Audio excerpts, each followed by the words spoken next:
হচ্ছে প্রিয় সাথী ভাইরা আমার।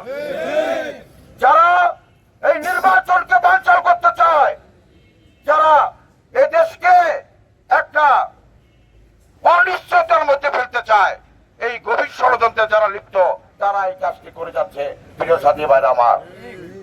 গতকালকেও এক প্রার্থীকে গুলি করা হয়েছে, হাদি ভাইকে। আমাদের প্রাণপ্রিয় নেতা মির্জা আব্বাস যখন দেখতে গেছে, সেখানে মব সৃষ্টি করার চেষ্টা করা হয়েছে প্রিয় সাথী ভাইরা আমার। এই অবস্থায় কি বিএনপি বসে থাকতে পারে? বিএনপি এবং সকল অঙ্গ সংগঠন রাজপথে বেরিয়ে এসেছে। নির্বাচনকে যারা বানচাল করতে চাবে, তাদের দাঁত ভাঙ্গা জবাব দেবে।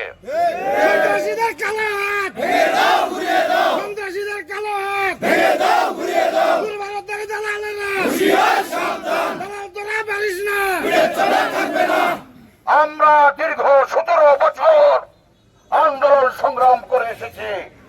আপনারা অনেক মামলা আমরা শিকার হয়েছেন।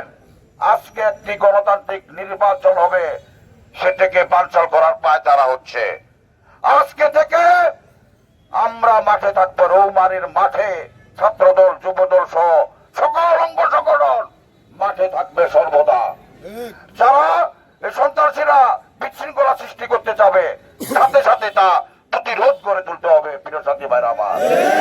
এ বাংলায় সন্ত্রাসীদের আস্তানা রাখবো না ইনশাআল্লাহ। আমরা এদেশের মানুষ অধীর আগ্রহে বসে আছে এই ভোটের জন্য, এই নির্বাচনের জন্য, একটি গণতান্ত্রিক সরকার নির্বাচিত করার জন্য।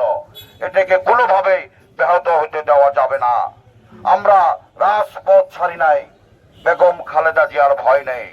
আমরা রাজপথ ছাড়ি নাই, আগামী দিনে রাষ্ট্রনায়ক তারেক রহমানের ভয় নেই। আপনারা নিশ্চয় অবগত আছেন, যে কোনো সময় তারেক রহমান বাংলাদেশে আসছেন। আমরা রাজপথ থেকে সকল সন্ত্রাসীদেরকে জানান দিতে চাই, আপনারা আর বাড়াবাড়ি করবেন না। এখন ভোটে মনোযোগ দেন, জনগণের কাছে যান, ভোটের জন্য যান। আপনারা যদি পরিকল্পিতভাবে এই বিশৃঙ্খলা সৃষ্টি করেন, তাহলে আপনারা কেউ রেহাই পাবেন না। আমরা রাজপথে ছিলাম, রাজপথে আছে, আগামী দিনেও আমরা রাজপথেই থাকবো ইনশাআল্লাহ।